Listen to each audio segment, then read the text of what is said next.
ಕಿರುತೆರೆಯಲ್ಲಿ ಹಲವು ಸೀರಿಯಲ್ಸ್ ಹಾಗೆಯೇ ರಿಯಾಲಿಟಿ ಶೋಗಳಲ್ಲಿ ಮಿಂಚಿದ್ದ ನಮ್ಮ ನಿಮ್ಮೆಲ್ಲರ ಪ್ರೀತಿಯ ಆ, ಅಪ್ಪಣ್ಣ ಅವರು ಈಗ ಬೆಳ್ಳಿಪರದೆಯಲ್ಲಿ ಆಪಲ್ ಕಟ್ ಅನ್ನುವಂತಹ ಸಿನಿಮಾದಲ್ಲಿ ವಿಭಿನ್ನ ಪಾತ್ರದಲ್ಲಿ ಕಾಣಿಸ್ಕೊಳ್ತಾ ಇದ್ದಾರೆ. ಸೊ ಅದು ಏನು ಅಂತ ಹೇಳ್ಬಿಟ್ಟು ಅವ್ರನ್ನೇ ಮಾತನಾಡಿಸ್ತಾ ಹೋಗ್ತೀನಿ. ಕಿರುತೆರೆಗೂ ಹಾಗೂ ಹಿರಿತೆರೆಗೂ ಏನೆಲ್ಲ ಚಾಲೆಂಜಸ್ ಇದೆ, ಹಾಗೆಯೇ ಆಪಲ್ ಕಟ್ ಸಿನಿಮಾದಲ್ಲಿ ಅವರ ಪಾತ್ರ ಯಾವ ರೀತಿ ಇದೆ ಅಂತ. ಸರ್, ಮೊದಲನೇದಾಗಿ ನಮಸ್ತೆ, ಹೇಗಿದ್ದೀರಾ? ನಮಸ್ತೆ ಸರ್, ಚೆನ್ನಾಗಿದೆ. ತಾವು ಹೇಗಿದ್ದೀರಿ? ನಾನು ಸೂಪರ್ ಆಗಿದೆ. ಮುಖ ನೋಡ್ತಾ ಇದ್ರೆ ನಿದ್ದೆ ಇಲ್ಲ ಅಂತ ಅನ್ಸುತ್ತೆ, ನಿಜನಾ? ಹೌದು ಸರ್, ಕಂಟಿನ್ಯೂ ನಾನು ಒಂದು 8 ದಿವಸದಿಂದ ಇವೆಂಟ್ಗಳಿಗೆ ಆಮೇಲೆ ಶೂಟಿಂಗ್ಗಳಿಗೆ ಓಡಾಡಿ ಓಡಾಡಿ ಹಾಗಾಗಿ ಇವತ್ತು ಬೆಳಗ್ಗೆ ಬಂದಿದ್ದೀನಿ. ಬಂದ ತಕ್ಷಣ ಇಲ್ಲಿ ಓಡಿ ಬಂದಿದ್ದೀನಿ. ಇಷ್ಟು ದಿನ ಹಲವಾರು ಕಾಮಿಡಿ ರಿಯಾಲಿಟಿ ಶೋಗಳಲ್ಲಾಗಿರ್ಬೋದು, ಸೀರಿಯಲ್ಸಲ್ಲಾಗಿರ್ಬೋದು ನೋಡ್ತಾ ಇದ್ವಿ. ಈಗ ಬೆಳ್ಳಿ ಪರದೆಯಲ್ಲಿ ನೋಡ್ತಾ ಇದ್ವಿ. ಸೊ ಹೆಂಗೆ ಅನ್ನಿಸ್ತಿದೆ? ಈ ಎಲ್ಲ ಕ್ಷೇತ್ರದಲ್ಲೂ ಅಭಿನಯಿಸೋದು ಒಂದೇ ಮಾದರಿ, ಆದರೆ ಟೆಕ್ನಿಕಲ್ ಒಂಚೂರು ಚೇಂಜಸ್ ಆಗ್ತದೆ ಅಷ್ಟೇ. ಅಂದರೆ ಲೈಕ್ ಸ್ಮಾಲ್ ಸ್ಕ್ರೀನ್ ಡ್ಯೂರೇಷನ್ ಕೇಳ್ತಾರೆ. ಇಲ್ಲಿ ನಮ್ಮ ಸಿನಿಮಾದಲ್ಲೆಲ್ಲ ಒಂದು ಪಾತ್ರದ ಜೀವಂತಿಕೆ ಜೊತೆ ಕೆಲಸ ಮಾಡೋದನ್ನು ಹುಡುಕಾಡ್ತಾರೆ. ರಿಯಾಲಿಟಿ ಶೋಲ್ಲಿ ನಿಮಗೆ ಗೊತ್ತಿದೆ, ಕಂಟೆಂಟ್ ಇಲ್ಲ ಅಂದರೆ TRP ನಂಬರ್ ಬರೋಲ್ಲ. ಹಾಗಾಗಿ ಅದಕ್ಕೋಸ್ಕರ ಎಲ್ಲ ಕೆಲಸ ಮಾಡ್ತಿರ್ತಾರೆ. ಸೊ ಹಾಗಾಗಿ ಬಟ್ ಈ ಮೂರೂ ಜಾಗದಲ್ಲೂ ಭಾವನೆಗಳ ಜೊತೆಗೆ ನಾವು ಬದುಕಬೇಕಷ್ಟೇ.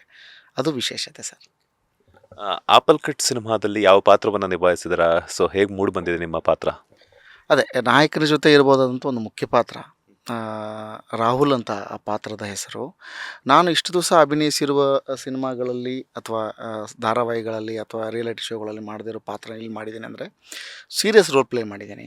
ಒಂದು ವಿಲನ್ ಶೇಡಲ್ಲಿರುವಂಥ ಕ್ಯಾರೆಕ್ಟರ್ ಇದು. ಬಟ್ ಇಡೀ ಸಿನಿಮಾದಲ್ಲಿ ನಮ್ಗೆ ಹಂಗೆ ಬಿಂಬಿಸುತ್ತದು. ಬಟ್ ಅದು ಹೋಗ್ತಾ ಹೋಗ್ತಾ ಆ ಪಾತ್ರದ ಡೈಮೆನ್ಷನ್ನೇ ಬೇರೆ ಆಗುತ್ತೆ. ಅಂದರೆ ಪ್ರೇಕ್ಷಕ ನೋಡುವ ಮತ್ತು ಅವನ ಎಕ್ಸ್ಪೆಕ್ಟೇಷನ್ ಬ್ರೇಕ್ ಮಾಡುವಂಥ ಒಂದು ಪಾತ್ರ ಆಗುತ್ತೆ ಅಲ್ಲಿ. ಸೊ ಆ ಒಂದು ವಿಶೇಷತೆ ಇದೆ ಈ ಪಾತ್ರಕ್ಕೆ. ಆ ಪಾತ್ರ ಪ್ಲೇ ಮಾಡಿದ್ದೀನಿ.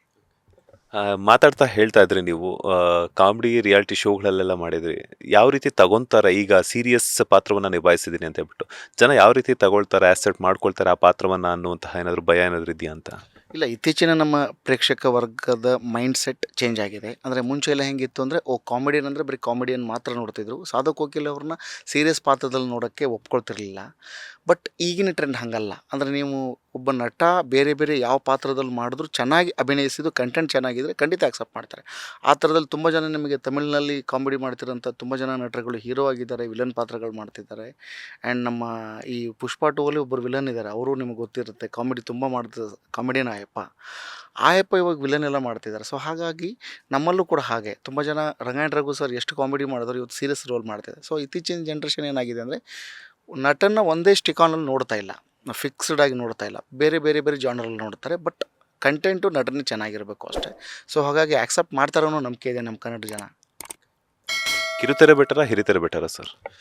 ಎರಡೂ ಬೆಟ್ರ್. ಯಾಕಂದರೆ ಈಗ ನಾವು ಹಾಗೆ ಅದನ್ನು ಕಿರಿತೆರೆ ಹಿರಿತೆರೆ ಅಂತ ಅದನ್ನು ವಿಭಾಗಿಸೋದಕ್ಕಿಂತ ಎರಡೂ ಕ್ಷೇತ್ರದಲ್ಲೂ ಅವರವರದೇ ಆದ ದೊಡ್ಡ ದೊಡ್ಡ ಮೈಲಿಗಲ್ಲಿದೆ, ಸಾಧನೆ ಇದೆ.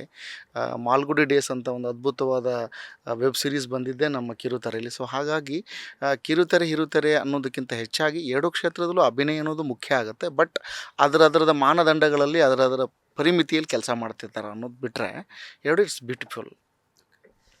ನೀವು ಅಂದ್ಕೊಂಡಿದ್ರಾ ಹಿರಿಯ ನಿರ್ದೇಶಕರಾಗಿರುವಂತಹ ರಾಜ್ಕಿಶೋರ್ ಅವರ ಪುತ್ರಿ ಸಿಂಧು ಅವರ ಡೈರೆಕ್ಷನ್ ಅಡಿಯಲ್ಲಿ ನಾನು ಕೆಲಸ ಮಾಡ್ತೀನಿ ಅಂತ ಹೇಳ್ಬಿಟ್ಟು? ಇಲ್ಲ, ನಮಗಿದು ಆಕಸ್ಮಿಕ ಪರಿಚಯ ನಮ್ಮಿಬ್ಬರದು. ಆಮೇಲೆ ನಾವಿಬ್ಬರು ಸ್ನೇಹಿತರಾದೀವಿ. ನಾವಿಬ್ಬರು ಪರಿಚಯ ಆಗಿದ್ದೆ ಫಸ್ಟ್ ನಮ್ಮದು.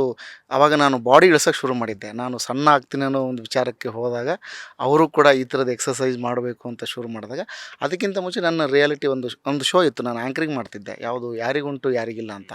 ಆ ಶೋಗೆ ಬಂದಿದ್ರು ಆ್ಯಕ್ಚುಲಿ. ಆವಾಗ ಸುಮ್ಮನೆ ಒಂದು ಜಸ್ಟ್ ಮುಖ ಪರಿಚಯ ಆಗಿ ಮಾತಾಡಿ ಒಂದು ಫನ್ ಮಾಡಿ ಹೋಗಿದ್ದರು. ಅದಾದಮೇಲೆ ನಾವು ಎಷ್ಟೋ ದಿವಸಗಳಾದಮೇಲೆ ಒಂದು ಸೋಷಿಯಲ್ ಮೀಡಿಯಾದ ಮುಖಾಂತರ ಪರಿಚಯ ಆಗಿ ಇಬ್ಬರೂ ದೇಹ ದಂಡಿಸುವ ಕಾರ್ಯಕ್ರಮಕ್ಕೆ ಶುರುವಾದಾಗ ಅಲ್ಲಿಂದ ಒಂದು ಸಿನಿಮಾ ಅಂತ ಶುರು ಆಯಿತು. ಆ ಸಿನಿಮಾನೇ ಇವತ್ತು ಆ್ಯಪಲ್ ಕಟ್ ಆಗಿದೆ. ಹಾಗಾಗಿ ಇಬ್ಬರ ಪರಿಚಯ ಹಳೆಯದಾಗಿರೋದ್ರಿಂದ ನಾವು ಎಕ್ಸ್ಪೆಕ್ಟೇಷನ್ ಇರಲಿಲ್ಲ ಒಂದು ಸಿನಿಮಾದಲ್ಲಿ ಆ್ಯಕ್ಟ್ ಮಾಡ್ತೀನಿ ಅಂತ. ಬರೀ ಪರಿಚಯನ ಸ್ನೇಹಿತನಾಗಿದೆ ಅಂತ ಇರ್ತಿದ್ದೆ.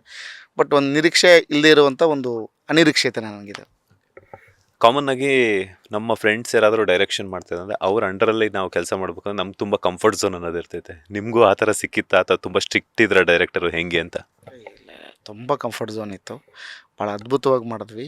ಬಟ್ ಏನಂದರೆ ಇಡೀ ಸಿನಿಮಾದ ಉದ್ದಕ್ಕೂ ನಮಗೆ ಅವರು ಹೊಗೆ ಹಾಕಿದ್ರು. ಅದೊಂದು ದೊಡ್ಡ ನನಗೆ ಸ್ವಲ್ಪ ಆಶ್ಚರ್ಯ ಆಗಿರೋದು. ಇಡೀ ಸಿನಿಮಾಕ್ಕೆ ಎಲ್ಲ ಫ್ರೇಮಲ್ಲೂ ಹೊಗೆ ಹಾಕ್ಸಿದ್ದಾರೆ ನಮಗೆ.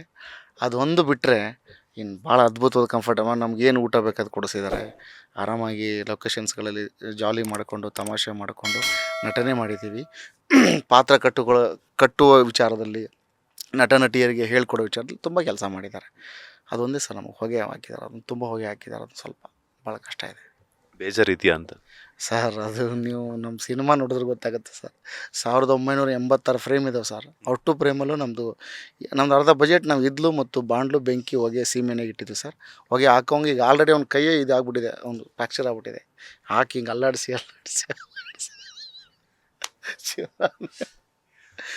ಅವ್ನು ರಾತ್ರಿ ಮಲ್ಕೊಂಡ್ರೆ ಹಿಂಗೆ ಮಾಡ್ತಿರ್ತಾನಂತೆ. ನಮಗೆ ನಾನು ಆಗಲೇ ಹೇಳ್ತಾ ಇದ್ದೆ, ಸ್ಟುಡಿಯೋ ಒಳಗಡೆ ಬರ್ಬೇಕಾದ್ರೆ ಸ್ವಲ್ಪ ಹೊಗೆ ಹಾಕಿ ನನಗೆ, ಯಾಕಂದ್ರೆ ಅದು ತೊಗೊಂಡು 24 hours ನಮಗೆ ಹೊಗೆ ಇಲ್ಲದೆ ಬದುಕಲಂಗೆ ಆಗ್ಬಿಟ್ಟಿವಿ. ಸೊ ಹಾಗಾಗಿ ಅಂದರೆ ಇಂಟರ್ವ್ಯೂಲ್ಲೂ ಹೊಗೆ ಹಾಕ್ಸ್ಬೇಕಿತ್ತ ಅಂತ? ಖಂಡಿತ ಸರ್, ನಮ್ಗೆ ಒಳಗಡೆ ಒಂದು ಬಾಣಲಿ ಇಟ್ಟು ಸ್ವಲ್ಪ ತೊಗೊಂಡು ಬರ್ತಿದ್ವಿ ಹಿಂಗೆ. ಮೇ ಬಿ ನೀವು ಅದಕ್ಕೆ ಹೊರಗಡೆ ಹೋಗಿದ್ರಾ ಅಂತ? ಎಸ್, ಖಂಡಿತ. ನಾನು ಹೊರಗಡೆ ಹೋಗಿ ಸ್ವಲ್ಪ ಹೊಗೆ ತೊಗೊಂಡು ಆಮೇಲೆ ಮೂಡಿಗೆ ಬಂದಮೇಲೆ ಈ ಕರೆಕ್ಟಾಗಿ ಎಂಟ್ರಿ ಕೊಡ್ತಾ ಇದ್ದೀನಿ ನಿಮಗೆ. ಅದಕ್ಕೆ ನಿದ್ದೆ ಕಣ್ಣು ಕಾಣಿಸ್ತಿದೆ ನಿಮಗೆ, ಹೊಗೆ ಹೋಗ್ಬಿಟ್ಟಿದೆ ಕಣ್ಣಲ್ಲಿ ಸರ್. ಯಾವ ಹೊಗೆ ತಗೊಂಡ್ರಿ ಅಂತ ನನಗೆ ಡೌಟ್ ಬರ್ತಿದೆ ಸರ್ ಈಗ. ಇಲ್ಲ ಸರ್, ಧೂಮಪಾನ ಹೊಗೆ ಅಂತ ತಗೊಳ್ಳಲ್ಲ ನಾವು, ಅದರಿಂದ ಸ್ವಲ್ಪ ದೂರ ಈ ನಮ್ಮ ಲೋಬನ್ ಹೊಗೆ ಇರುತ್ತಲ್ಲ ಅದು ತಗೊಳ್ತೀವಿ ಸರ್. ಲೇಟೆಸ್ಟ್ ಹಾಗೂ ಇಂಟ್ರೆಸ್ಟಿಂಗ್ ಸುದ್ದಿಗಳಿಗಾಗಿ ಬಾಸ್ ಟಿವಿ ಕನ್ನಡ ಚಾನೆಲ್ನ ಸಬ್ಸ್ಕ್ರೈಬ್ ಮಾಡಿ.